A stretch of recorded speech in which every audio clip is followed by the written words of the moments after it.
I am sure many of you in the Honkai Star Rail community are leaping with excitement and joy. And after the 2.0 live stream, I want to share my honest thoughts about it. The Hoyo Lab has already set up the TLDR format where you can just skim through everything that they are going to be implementing into the 2.0 update. So we're going to go through that and talk about each topic and give my honest thoughts about everything. I'm excited about Penacony. I'm very excited about it. I'm really looking forward to the MSQ, the main story quest update. That's probably one of the biggest selling points of Penacony that I've seen in this update, along with a number of other things. But yeah, let's go ahead and talk about it. I really like this when they do this because you can just, like I say, you can just scroll down and look at everything they added in. I'm probably going to edit in some of the clips from the live stream so you can get a better visualization on any of the stuff I'm talking about. But the first thing I want to talk to you guys about is the Trailblaze mission, Long Day's Journey into the Night. That's the MSQ that's going to be getting an update. Now this down here is what they usually do, pretty standard stuff in Honkai Star Rail. When they drop new characters, they drop the companion quest with the characters. Them companion quests been stacking up like Legos for me. I got to catch up on them eventually. But the MSQ, I remember the guy was saying that the story is actually going to be a bit longer in Penacony, and he hoped that we would enjoy it. That's cool, because one thing I've been complaining about a lot is that the story, there's these really big periods of you waiting on story progression. And the fact that he said it's going to continue in 2.0 all the way into 2.3, that is cool, because that means I'm not going to have these big windows of like waiting on story update and then I just lose interest and I just forget about what the hell's going on. So that was really cool. I also want to talk about Hoyo versus God tier presentation and their emphasis on presentation. Just set aside MSQ right now. I'm looking at these guys like presenting this information about their game, and they're literally inside of an area that is identical to Penacony inside of the game to make you more excited, to deliver on first impressions, which is incredibly paramount to you being excited, to you anticipating the update, to you spending money on their game. Like, it can gas you up and lead you to a mind frame that you would not be in without that scenery. So, I mean, their work ethic and their ability to go above and beyond on presentation is not only impressive, it's also like genius to me, because I'm like, wow. It's just like, case in point, me right now, as you're talking to me, you see me with the fresh cut Texas, you know what I mean? All right, back to it. No, seriously though, you see me, you see my orange light, my purple light, you see the background. It adds to the engagement of you listening to me speak. It does. And I can improve upon this and make it even more better as an experience on the viewer. Versus me just having a screen in the back, which don't get me wrong, you don't have to have a nice background. What I'm saying is though, when you do, it does subtly and seamlessly increase the experience of the viewer. So I really can appreciate them doing that type of stuff. And then most importantly, I'm like, it shows me that they have a lot of money, obviously, but they use the money to obviously improve on the passion projects that they create. It also shows me that I don't put it past them to have a Hoyoverse version of Disneyland one day. Like, you may very well down the line go to some theme park that is completely representative of Hoyoverse's passion projects, and it has roller coasters and people and stuff. Like, it sounds insane, but like, after seeing them go above and beyond with what they do in this stuff, I don't put it past them. Going back to MSQ, one of the things the guy was talking about was when you go into Penacony, it is quite literally a massive hotel. And when you check in at the front desk and go to your room, you go to sleep and wake up in the dream world of Penacony. I thought that actually caught me off guard. And the reason it caught me off guard is because in my brain, I was thinking you were going to show up to Penacony, and much like what everybody else was thinking, you were going to sip that drink. I forgot what it's called already. And then you, unbeknownst to your conscious and realization, you were going to slip into a dream without knowing it. And then the eerie part of this plot was you were going to discover that everyone else was being controlled by some mastermind villain on some real dark, messed up, crap. That was what was going in my mind. Like, oh, we're going to enter this, and it's similar to Sumeru. It's going to be some bullshit. And it can very well still happen, but what kind of caught me off guard was, no, we're going into Penacony knowing we're going into a dream reality, which kind of diminishes from the plot in my brain. But now I'm even more interested to see how stuff is going to turn out, which is very exciting. Like I said, I'm genuinely intrigued by this story, which is normally not me for these gacha games. I'm normally like just looking forward to playing with the new characters and you know, unraveling all of the intricacies and mechanical aspects of the characters, as well as whatever the else they added in. I'm actually, one of my biggest points of Penacony that I'm looking forward to is how this story is going to unfold. And I hope it's not incredibly convoluted. I hope no words are wasted and that they're actually delivering on the dialogue. Now, there's one more element I want to talk and cover before we move on, and that is giving them the flowers for pulling off the metropolis aesthetic that reminds me of like Las Vegas, that party environment that's always thriving, party never dies down, the city never dies down, everyone's always awake type of ordeal. I love how they pulled that off, but then they added in the ingredient that separates real life from fantasy, from fictional. You know what I mean? And that ingredient was all of the vibrancy and all of these things that they have around the world, such as like a whale flying in the sky, or a trash can with arms chasing after you, or these little details on the ground. I don't know what they're called, but it adds to the majestic feeling of giving you escapism as a gamer. They crushed that. It's gorgeous. This city looks great in so many different ways. Again, it has the metropolis feel, but it also has the majestic feel, and that's thanks to the developers of the world building. I just wanted to give their flowers on that. It looks fantastic. Moving on, we have the new areas. We have the Golden Hour, we have the Reverie, the Reality version, the Dreamscape version, we have Dream's Edge, and we have Child's Dream. Now, I don't know what the hell these, the only part I really know that sticks out is just this is like a strip of Penacony. Everything else, I just can't even tell you about until we get into the game for me to personally experience it. I do have some expectations placed on this part because, as I told you, this is one of the biggest selling points of Penacony because I didn't see anything groundbreaking. And when you go into a new area, the excitement of going into the new area is the area itself and what it has to offer. Since this is not a open world exploration game like Genshin, it's important for them to really tackle this. I think it's even more important for them to tackle this because you're going to be spending a lot of time here. But we'll see. As of now, it looks cool. We'll see when we actually get into the game to experience it. I can't really comment on that right now, and I'm not going to gas you up. The Warp event. We have Black Swan, Sparkle, and Misha. My biggest letdown on this part is they didn't reveal jack shit during the animations part. They changed it up completely, and because they were the ones in charge of like explaining what they did, bro, I can't even walk up to the line and like explain to you how their kits work and stuff. They just didn't reveal a goddamn thing. What I can tell you is that Black Swan functions incredibly well with the Kafka and any dot characters. Like, she is insanely strong with dot characters. That is like surface level comprehension. Everybody knows this, but I don't want you thinking she needs a Kafka to function. She's also very strong without Kafka as well. But that's the beauty of these limited banner characters. They should be able to function in that kind of like duality.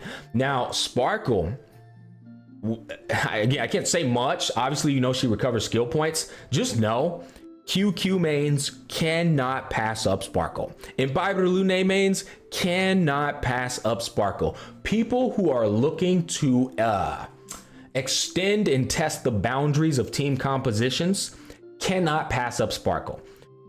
That's all I'm gonna say about her. She is definitely going to be so damn strong for people like Imbiber Lune, QQ, Sela, Shuyi, anyone who just always consumes skill points, also mono-oriented quantum teams. But you don't need her if you're not trying to extend the boundaries of team compositions. You don't need her if you don't have those characters. I'll just put it at that. Misha is looking to be a 4-star DPS unit. That is just completely unnecessary. I'll just tell you that much. But Black Swan does look like she's going to be so fun. The problem, what I will tell you though, with these banners is the reruns that are associated with them. You got Imbiber Lune next to Black Swan. If you don't own Imbiber Lune, which you're probably a newer player if you don't, he's a strong DPS unit, but he's going to be so much stronger with Sparkle, who's coming right after his banner. And this is where like the gacha system is just predatory in a way, right? Because everybody gets so lost up in the theatrics of, again, presentation. Oh, they're giving us a 10 pull and the other company only gave us a 3 pull, or the other game only gives 3 pulls. Like, people get caught up in all this stuff, and it's so easy to just like forget that it's still a gacha game at its core. But like Imbibe de Lune being placed right before Sparkle is some petty shit. I'm gonna keep it a buck with you. Like, it's just, the Rerun couldn't be a worse placement, because Sparkle is literally going to enhance the shit out of Imbibe de Lune, and you're gonna feel the pressure of wanting to get them both, but you have to make a choice and be responsible and understand it's a gacha game. They're trying to get you to spend money. That's all I'm gonna say. Imbibe de Lune is strong, but if you're not getting Imbibe de Lune with Sparkle,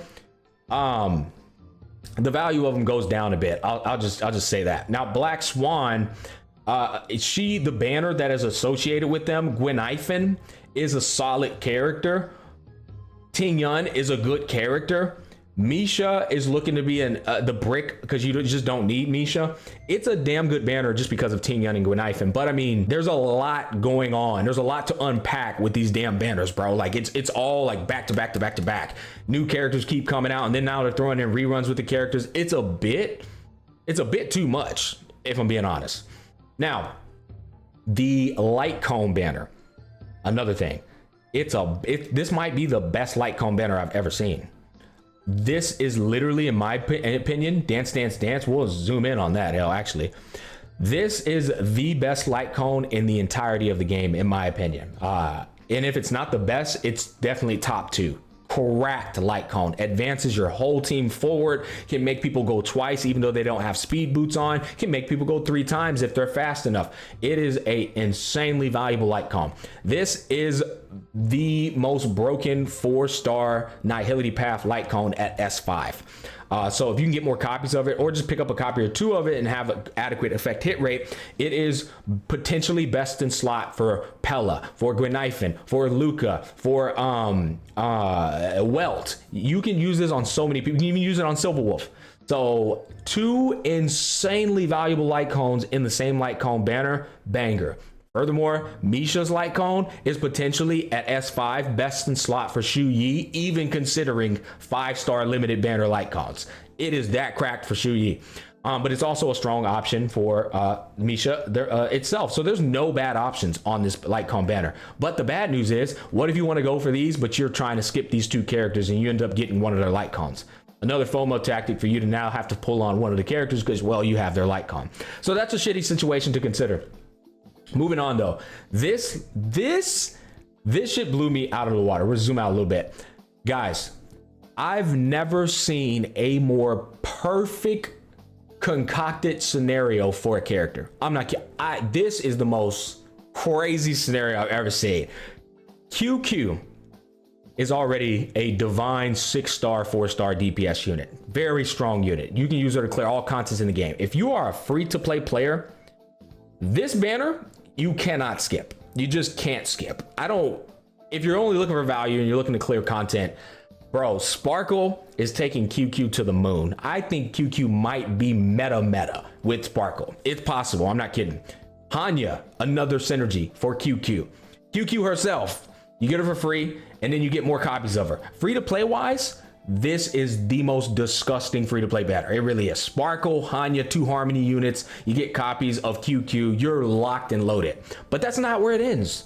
QQ's best in slot light cone, Jing Yuan's light cone. Like, this is what Vulcan would describe as the EXODIA for a character. It doesn't get more perfect than this. If you want to be a dedicated QQ main, oh, you got to pull out all the stops for this light cone scenario. Now, on the other hand, Jing Yuan is a character that many love, but they don't like his kit. They think it's too mechanically complicated. He's my boy. I love Jing Yuan. But in this scenario, again, considering both, everything I just mentioned to you, he's a skip in my personal opinion. He's going to be getting picked up by people who are just simply fanboys of Jing Yuan, who want an Air Edition unit. Don't get me wrong, is my boy strong? Yeah, he's strong as hell. And he's aged like fine wine. He keeps getting more buffs. He's going to work with Sparkle too. In fact, he might be able to do a dual DPS thing where he can always spam his skill next to somebody like, what's his name? Argenti. Him and Argenti might be able to go on the same team with the Sparkle, keep spamming their skills over and over and over again, both getting maximized, right? That shit can work, but the reality of the situation is, like I said, this shit is so loaded, bro. I can't sit here and tell you with a guilty conscience that you know, to hype you up to pull for these characters. I think the highest value is the shit I just mentioned for free-to-play players. Also, depending on the scenario, it can change for who you want. You got Kafka, you pick Black Swan up, right?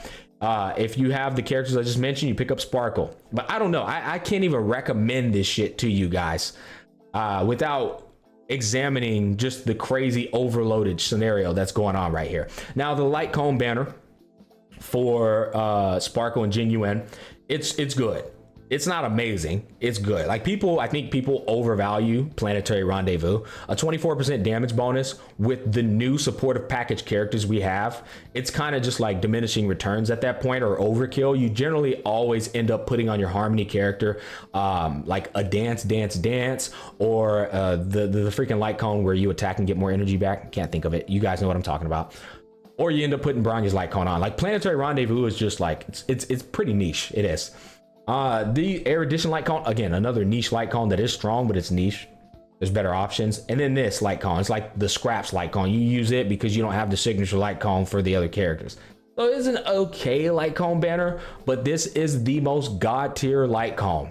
It's applicable and best in slot. That's what makes it so cracked. It's applicable and best in slot to not only Jing Yuan, but Himiko, Herta, QQ, Serval. You can put it on 5 different people and it's best in slot for all 5 people except debatably Serval. So yeah, it's an insane light cone. And then Sparkles, they haven't revealed details, so I can't talk about it, but obviously it's going to be good for Sparkle. New enemies, which is another important variable when you're trying to create a breath of fresh air exploring a brand new area. You have to have new enemies, and they do need to have you know, a good variety of them. You don't have to have a lot, but we need some variety. They also, whether you know this or not, they're the focal point of strategy inside of a turn-based game, because with new enemies comes new elemental synergies, which is going to tie into team development, brainstorming. They also have new mechanics that you're going to have to figure out. All of it contributes to the overall experience of getting an update. So I do like that they have the enemy theme that matches Penacony, and then they still have the other enemy theme, these 3 right here, that matches the space fantasy concept that Honkai Star Rail is attached to. And then finally, they got the mecha over here. I don't know which one of these is going to be like the world boss, but I have a strong feeling one of these guys is probably Sam. But I do like the ingenuity here. I'm excited to figure out what these enemies do. And then I'm excited to see how they show up in MOC and what scenarios they're going to be throwing at us for us to figure out and overcome. But yeah, overall W. And then finally, the most contentious and shove it in the Genshin stands face topic of the update. The extra 10 pool, which everyone is losing their shit over. Don't get me wrong, I am actually, this is awesome. It's even more hilarious because I really genuinely feel that the Honkai Star Rail team capitalizes anytime Genshin doesn't. They like get the call, they're like, wait, what'd they give them? The 3 intertwines? All right, bet. Yeah. Look, I tell you what, fuck it, throw in another 10 pull on them just to rub it in Genshin developers' face. Come on, man. This is so funny because people always go around saying it's the same company. Even I've said it, but the thing is, I understand the difference between saying it's the same company and understanding that there's different branches that are competing for like kudo points to the CEO, right? These guys don't understand it. They're like, it's the same company, who cares? But 2 different branches with 2 different goals and 2 different incomes and 2 different performances breeds competition. And if you think that the Honkai Star Rail team is not competing with the Genshin Impact team, you have lost your goddamn mind. They are very much working for the same company, but there's incentives and rewards and all kinds of shit that tie into business that cause these 2 to compete. So I do feel like they do that every time I see something like this. But bringing things back to reality, 20 pulls is absolutely fantastic. I'll be honest, I don't expect another 10 pull with a brand new region, right? 2.0 is a update that's a bit more significant than the rest of the updates. Anytime a whole ass new region comes into play, there's a lot more content to do. There's a lot of characters jam packed in, and they're back to back, like I mentioned. So You can't just sit here and look at this 20 pulls like it's the holy grail. It's rare, it's really nice, but let's keep it in mind here, guys. This is a gacha game, 20 pulls with 4 characters, all brand new 5 stars coming back to back to back is not really that much. In fact, it's still borderline scraps department. Now you can sit there and make the dumbass argument that you're probably going to try and make, like, oh, you kids, this game's not designed for you to have every character. Whatever idea you think is genius, just close your mouth and understand you're advocating predatory systems designed to get you to spend all your goddamn money. Okay, just shut the hell up. We don't need to hear it. We know what you're going to say. You think it's smart, it's not that smart. But what I will say is this is great. It's better than what they got in Genshin Impact, and that's exactly my point. Genshin Impact gets treated like dirt. Their community does abysmal with the rewards, and it makes what Honkai Star Rail is doing appear to be ever more generous. But if there was no Genshin Impact and all there was Honkai Star Rail, you would compare Honkai Star Rail to another gacha game that's more generous with their rewards, and you'd probably be complaining about its rewards. I'm just trying to say, open up your minds, broaden your perspective. None of this shit is really that good, okay? It's not. It's all okay, but I'll take it. I'm just saying, food for thought, let it marinate like neck bone juice. Moving on, we have some Dream Chase Bulletin, Prison Break, Jolt TV. We got some brand new events coming with rewards. I'll be honest, events in gacha games never really excite me. The only one that's really took me for a stroll was the Pokemon event. That was really good. So maybe one of these we'll see. But for now, when I do look at events, I look at them with a drooling mouth for the rewards. That's it. The 4-star selector, I do think they were stingy with what you had available in terms of variety, but there's good characters. Yukong, getting a constellation of her, getting her closer to E6 is huge because Yukong at E6 is a completely different character. Asta, getting her closer to E6 is also good. She has very good eidolons, and her E6 pretty much makes you never have to worry about maintaining the 5 stacks. It's massive on her. Gweniphen, getting more eidolons for her is another good thing. She's also a good dot character. Sampo is like, who asked for this? Now I get it. Y'all know I'm a Sampo fan, so you know if I'm saying this, it's the truth. Whereas you can't listen to these other Sampo simps. Who asked for Sampo to be a selector, bro? Nobody asked for this. Come on, man. You could have put somebody else up in there like Shu Yi. If you put Shu Yi in there, oh, y'all have had my respect on that one. But you didn't. So it's a solid 4-star selector though. I'll take it. Yeah, why not? But again, it's the same concept. I'm not gonna sit there and like, oh my God, this is the best company ever. Oh, I got a free 4-star. Oh boy. No, I'm not gonna do that. It's just not gonna happen. Okay, it's not that big of a deal. Anyways, Penacony food tests, and then finally, as usual with a lot of updates, we get our double bonuses, but they're giving double planar fissure, Garden of Plenty, which is going to be a double experience, double cash, double light cone experience. New game mode. I never know what to think about these. Like generally when I get these new game modes and I get in game and I get to experience them, for me, they just feel like events that get, they lose their spark quite rapidly. That's the best way for me to put it. I'm looking forward to trying them, and I will always come back and say, oh, you know what, this event was way funner than I thought it was, if that's the case. But it just looks like more events and things to do. However, they could be much more enjoyable than I'm giving them credit for. New cavern relics. I am really looking forward to this Watchmaker Master of Dream Machinations set. This is the break effect set where it gives break effect to the entire party. That's a massive buff to all break effect compositions, massive buff to Shui Yi. Like for instance, you can slap this set on a Ranmei, pop your ult with Ranmei. She gives break effect to the whole team, including herself. W. That's going to be a new best in slot set for Ranmei, I assure you. But Pioneer Driver of Dead Waters, or Diver of Dead Waters, this is going to be Dr. Ratio set. People are trying to like convince y'all, oh, don't grind anything, wait for this set. Bro, it's not that big of a difference in damage increase for Dr. Ratio in comparison to the options you're already using on them, such as the Imaginary set or 2-piece follow-up, 2-piece attack. Don't get me wrong, this set is good. It's definitely his best in slot, but it's nothing to go out of your way to say, I'm going to build my Dr. Ratio with this set and get rid of the pieces I'm using to have good crit value on them or good substat rolls. Don't stress about it. But of course, if you passively grind this set over the X amount of weeks and you get a good set, yeah, you throw it on your Dr. Ratio. Community has a way of just gassing shit. But The set can also be used on somebody like Silverwolf and any other characters who apply debuffs themselves, because there's a value of it where they do have to apply the debuff themselves to get the maximum value of it. So if you're going to make characters like, I don't know, Pella and Silverwolf a DPS or any other debuffers, that's a good DPS option for them, a best in slot option for them. Now moving on. Oh, dot characters. I didn't even think about that. It could potentially be good for dot characters. Maybe a Kritka, honestly. Now that I'm sitting here thinking about it. But moving on. New materials, yeah, nothing. Okay, quality of life. I love the story thing that they did. The story thing was huge for me because, as I told y'all, my gripe is that the story sometimes has these massive windows where you're just waiting on the story to update, and your mind can get hazy. Humans are forgetful, very, very forgetful. So having that to go back to and like just skim over it, and it seems like they like kind of just gave you summaries of what happened during all the little events. Much more organized, much more structured, and now you can, replenish your memory on what's going on with the story. It didn't look like they gave it the maximum QOL where you can click on it and it completely replays the scene, brand new again. But that's fine. I'll take the summary. That's good enough. It's better. It's a QOL, and QOLs are always a work in progress. So we will take that. Support and Trailblaze profile screen update. The number of the biggest well update of all time.